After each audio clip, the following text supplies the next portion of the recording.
Assalamualaikum students, I hope all you are fine and stay home very carefully. So it's your lecture number 5 class 7th SST unit number 24 हमारा continue था। तो आइए unit number 4 को ही मज़ीद आगे continue करते हैं।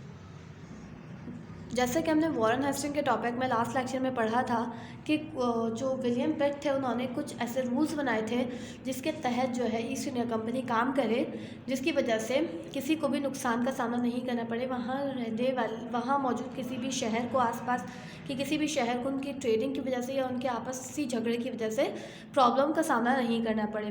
तो ये जो है ब्रिटिश रूलर यानी ब्रिटिश जिनका जो है जो हुकूमत करते थे सब कॉन्टिनेंट पे, उनके लिए जो है लंदन पार्लियामेंट ने ये कुछ रूल्स बनाए थे। तो फर्स्ट रूल क्या है, the East India Company was to be trading only.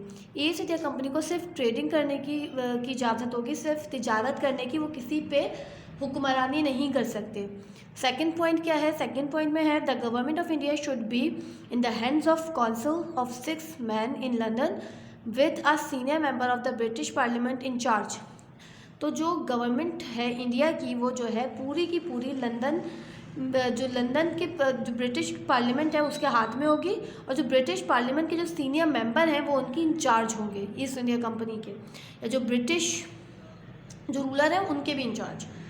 The India itself there should be a governor general with a council who was the overall ruler of the subcontinent. जो governor general होगा council का वो overall ruler होगा सब continent का, but वो सब हमेशा अंडर रहेगा जब भी ब्रिटिश पार्लियामेंट के, और वो उन पे हुकूमत करेंगे। पूरी जो हुकूमत होगी ब्रिटिश इंडिया कंपनी की वो उस पर ओवररूल करेंगे, उन पे हुकूमत करेंगे। No best to be accepted for political और अदर फेवर्स। किसी को भी किसी पॉलिटिकल फेवर या किसी भी किस्म का पर्सनल फेवर नहीं दिया जाएगा जो वहाँ मौजूद, चाहे वो वहाँ मौजूद रूलर हो या कोई बड़े अहदे पे फाइज लोग हैं। Officials to be paid good salaries. वहाँ के जो लोग थे उनको गुड सैलरीज पे की गई, जिसकी वजह से जो इलीगली मनी हासिल करने का, जो इलीगल यानी गैर कानूनी तौर पे जो पैसा हासिल करने की जो भागदौड़ होती है वो ख़त्म हो गई।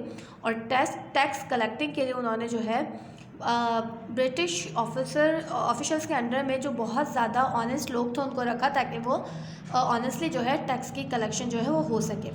N independent court to be establish to try of none.